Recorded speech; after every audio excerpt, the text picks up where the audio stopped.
Hello, my name is Sarah Hardin. I'm an honors student at McKendree University. I'm majoring in biopsychology with a minor in environmental studies. My freshman year at McKendree, I discovered the topic of environmental racism while studying the environmental justice movement and have been interested ever since. My thesis incorporates information that I learned throughout my entirety at McKendree, as well as new research and my own personal study. My thesis is physically, mentally, and environmentally destructive, environmental racism, and its impact on human health. So, what is environmental racism? Well, it's a disproportionate effect environmental issues have on the minority population versus the majority population. It includes environmental injustice and discrimination by race and socioeconomic status through environmental policy making, enforcement, exclusion, regulation, and disproportionate placement of toxic waste disposal sites, landfills, pollution-creating factories, etc. Some major impacts environmental racism has on the population are seen as physical health problems, mental health problems, and intelligence based on standardized testing. Here's an example of environmental racism. This is a map of the Greater St. Louis region, and it's on the EPA's website. It's the environmental justice screen. I chose to overlay hazardous waste sites, Superfund sites, and public subsidized housing, which is predominantly used by minorities.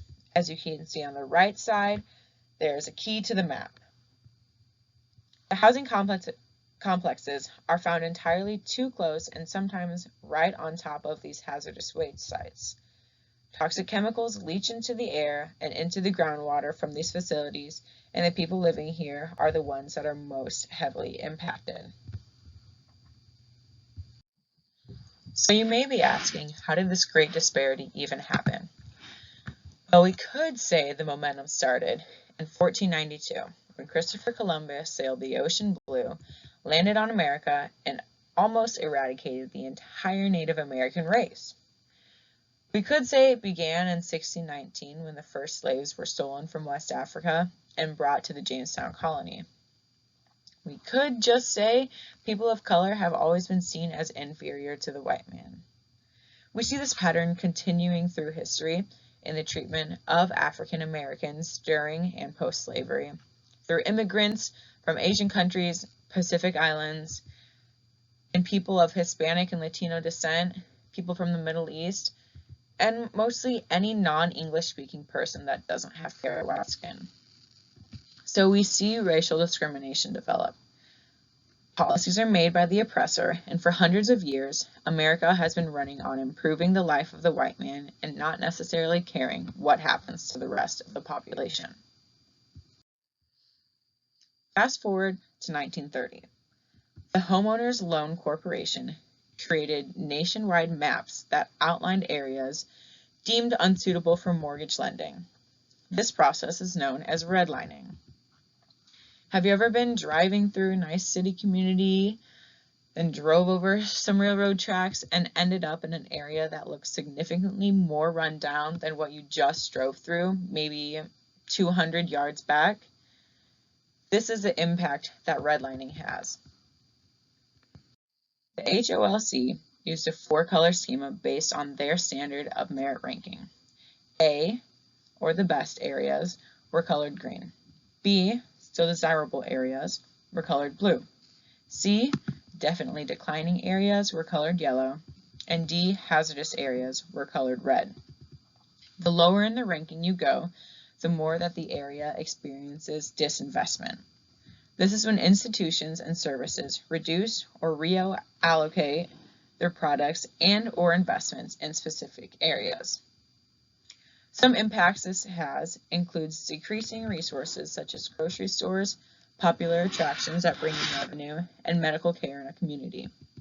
It also decreases the home and property value, and no reinvestment or progress in infrastructure such as housing, roads, parks, greenery, or community areas takes place. Redlining decreases the chances of communities getting what they need and increases the chances of building things such as hazardous dump sites, landfills, and polluting factories. Poverty rates are also 3.3 times higher in red-line census tract areas than A or green areas. As you see in this red-lined map of St. Louis, the inner city areas are outlined in red, including East St. Louis. Every red area on maps that were created by the HOLC are highly populated by Black, foreign-born, low-income, or immigrant communities. The redlining done by the Homeowners Loan Corporation single-handedly segregated the entire United States. Although redlining is one of the largest causes of environmental injustice, systemic racism is also a huge factor. Systemic racism, or institutional racism, is a general term for how racism is still noticeable in daily life through institutions. Some categories we see this in are through the racial wealth gap, employment or unemployment in the workplace, housing discrimination, government surveillance, mass incarceration, drug arrests, infant mortality, and immigration. For example, there is a racial wealth gap in the United States. This graph depicts the average net worth of families of different racial and ethnic backgrounds from 1989 to 2016. The lime green line is the average net worth of white families, which is thousands of dollars higher than the average family, and even thousands of dollars higher than the minorities under them, Black families having the lowest median net worth. Another study done in California found that African American families own about $11,000 in assets compared to white families that own 13 times that amount, an average of $142,000. This wealth gap is an environmental issue because with less money, a family can't afford to move out of a lead-contaminated house or pay for a hospital visit or even an inhaler for their child that's having an asthma attack caused by the smog from the petrochemical factory that's right down the block. Now, the physical impacts of environmental injustice on health is nothing to take lightly, and the disparity is quite obvious. In 1979, lead paint became a staple in U.S. homes. Sometime after, scientists discovered that lead causes serious health problems and infant mortality. There is a mass recall on lead paint, including cleaning and stripping of lead paint in the nation's infrastructure. However, inner city areas and red line districts either couldn't afford to take part in this, or some landlords and building owners decided against clearing their housings or buildings of lead because it didn't impact them directly, just the people that were inside of them. Because of this, Black children in the St. Louis area specifically make up 70% of all lead poisoning cases for that city. This percentage is similar throughout the entire United States.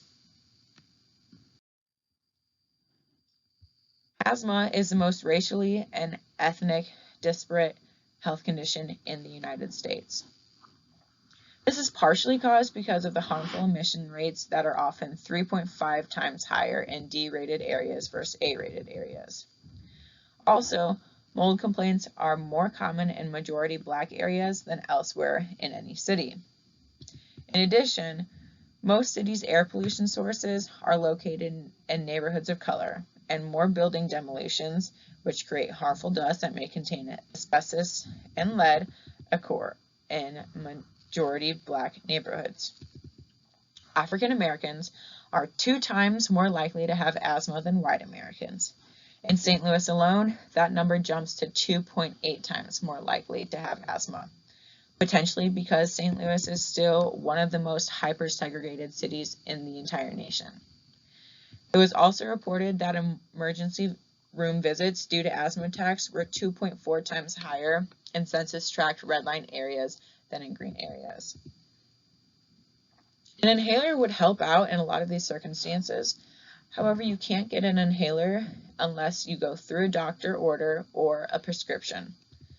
Unfortunately, minority communities are also disproportionately affected by the availability of adequate health care due to disinvestment and employment inequality. Additionally, the practice of redlining might influence the placement of healthcare services, thus limiting future access to care and hence contributing to the existing asthma disparities. If you've ever walked in a city on asphalt on a parking lot, you understand how much hotter these substances and surfaces are compared to grass in a park or a neighborhood street lined with trees. Cities are on average 7 degrees hotter in the daytime than the outlying and rural areas and 5 degrees warmer at nighttime. This is called the heat island effect. Extreme heat is among the most serious threat to human health in urban areas in the United States, making it an environmental injustice. Some problems that someone may encounter if they are experiencing extreme heat are heat exhaustion, dizziness, muscle cramping, fainting, and eventually heat stroke. The body is overwhelmed by the intense temperatures and is unable to keep itself cool. Now, besides COVID-19, that pandemic that's happening right now, heart disease has been the #1 cause of death in the United States for many, many past years. People with cardiovascular problems are most vulnerable during heat waves because the heart beats faster to try to cool the body temperature, and the heart plagued with disease cannot keep up, which potentially ends in a heart attack or death. Due to redlining and minorities living in cities, heat-related health issues impact elderly, racial communities, people with chronic illness, and low-income groups the most.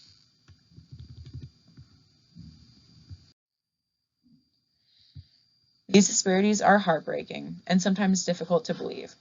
However, the United States did it to himself, so much so that there is an area called Cancer Alley. This is located in Alton, Louisiana, where the population is 98.9 African American. In this relatively small area, a quarter of the nation's petrochemicals are produced here. 1/4 of the entire nation's petrochemicals are produced in this one area.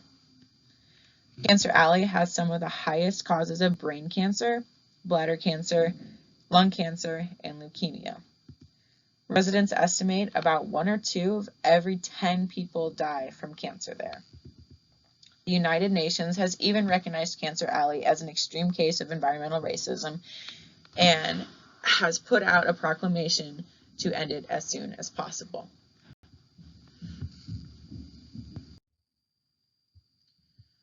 Health equity is a term used to describe everyone's equal chance at being healthy. Because of environmental racism, there is more health inequity than health equity.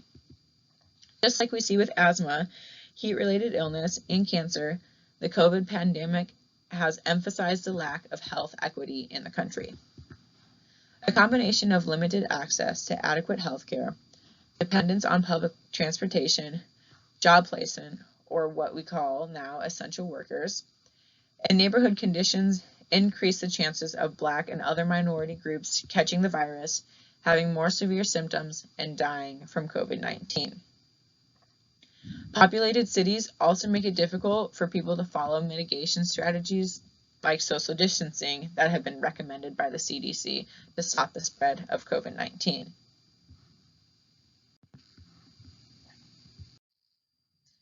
Now that we've discussed some of the physical health impacts of environmental racism, I'll now be discussing some of the mental health impacts. Mental disabilities caused by lead poisoning plague minority communities. There are still so many red line districts that have lead in the infrastructure. Lead poisoning causes mental deficits, mood, anger issues, poor decision making, infertility, high rates of infant mortality, and more. Although children and temper tantrums kind of go hand in hand, the severity of temper tantrums in minority children could be avoided if lead was not a factor. Unfortunately, lead poisoning and its issues that come with it don't just disappear as you age, and they often result in conflicts with school and with police enforcement.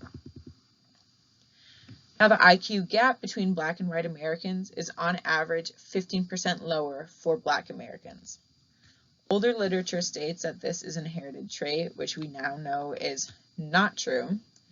Dr. David Bellinger determines that we have lost 41 million IQ points due to lead, mercury, organophosphate pesticides, and other toxic materials and poisoning.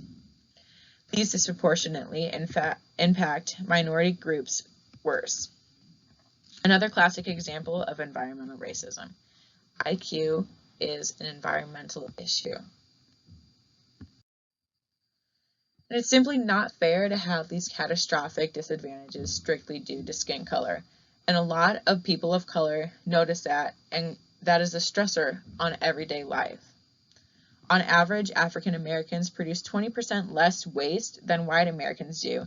However, they suffer the most consequences, including majority Black communities experiencing most of the city's illegal trash dumping. It's disheartening to clean up the messes that other people are making. There's not enough minority representation in Congress to say no to these decisions either.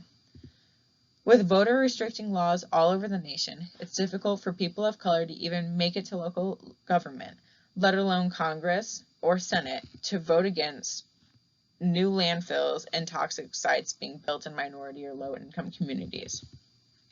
Without being represented in government, a lot of people feel hopeless about change being made. Also, some Black families also experience stress because they are disproportionately affected by energy burdens. With no reinvestment in red line infrastructure, a lot of homes in the areas are extremely outdated and inefficient. The percentage of income spent on electricity and utilities far exceed the nation's average compared to any other race or ethnicity. In addition, Black residents of St. Louis specifically are almost twice as likely to have limited access to healthy foods because there are no supermarkets in a close proximity due to disinvestment. On top of that, they are more likely to have limited access to a vehicle or adequate public transit to reach more distant grocery stores. Worrying about the next healthy meal for you, yourself, your family can cause extreme daily stress that the majority of people don't even have to think about. Also, if you or a family member experience a medical emergency, public transportation might be the only way to get around because a car is not accessible and an ambulance costs too much money, especially if you can't afford healthcare in the first place. It's impossible to stay safe all the time, so when the unexpected happens, many families don't have the resources necessary to get medical attention. Could you imagine your child or your sibling or your spouse breaking their arm and having to ride a bus or a busy city subway, then walking 15 blocks to the nearest emergency room just to sit and wait for 3 more hours in a busy waiting room during COVID times just to get an x-ray and a splint? What if it was something more serious, like a stroke or a ruptured appendix? What are you thinking about then? Based on everything that I have learned about environmental racism, I needed to decide what I could do at McKendree to enhance my understanding of the subject and do my own thesis research. Since 80% of the students at my university are student athletes, and a common problem with student athletes is asthma, I decided to take that route, which just so happens to be the largest problem caused by environmental racism. I created a Google Docs survey in which I asked questions about racial demographics, involvement in sports, what type of residential area you grew up in, if you're aware of living near any toxic facilities, and if you have been diagnosed with asthma or any other breathing conditions. I also asked what the severity of the asthma was, if you used an inhaler, how often you used your inhaler, how much your asthma impacts your daily life, and if you've ever been hospitalized for an asthma attack. These results were all anonymous and private. From my results, I had 121 responses on my Google survey. 94 people were white, and 27 participants were from a minority group listed on the right-hand side. 21 participants resided predominantly in an urban environment, 69 lived in a suburban environment, and 33 resided in rural residencies. 93 participants said that they had never lived near a toxic facility, while 28 participants said that they have either lived near a large factory, a landfill, hazardous waste site, nuclear plant, or a combination of the four. Finally, 93 participants said that they do not have asthma, while 28 participants did. Out of the 28 participants that said they had asthma, 14 rated their severity of their asthma 3 or higher out of a scale from 0 to 5. 23 reported having an asthma attack at least one time. 21 have been advised to use a breathing machine, and 8 participants reported having at least one instance of hospitalization due to asthma or another breathing condition. Although the numbers of my study show a pretty telling story, I unfortunately do not know the individual responses, so I could not run the data through significance testing. This was my first time using a Google survey to conduct research, and unfortunately I was not familiar enough with it to pull out my individual responses. Because of COVID, I wanted to keep everything virtual. However, I knew if I had given out a paper copy, I would be able to see individual responses, and I could come up with a more significant conclusion with my data. Numbers don't lie, though. So although I've thought a lot about environmental racism, it's a snowballing problem with so many intricate and interlacing components. Even though I've been researching this topic and studying this subject for 4+ years, I have not been able to come up with one single solution. I think that's a common problem with all problems, though. I did, however, come up with a list of things that will help. Most importantly, education. If you don't know of a problem, it doesn't exist to you. Most people are ignorant to the subject, and I honestly don't think that it's spoken enough about. I hope from this presentation you understand that environmental racism is a pandemic in itself.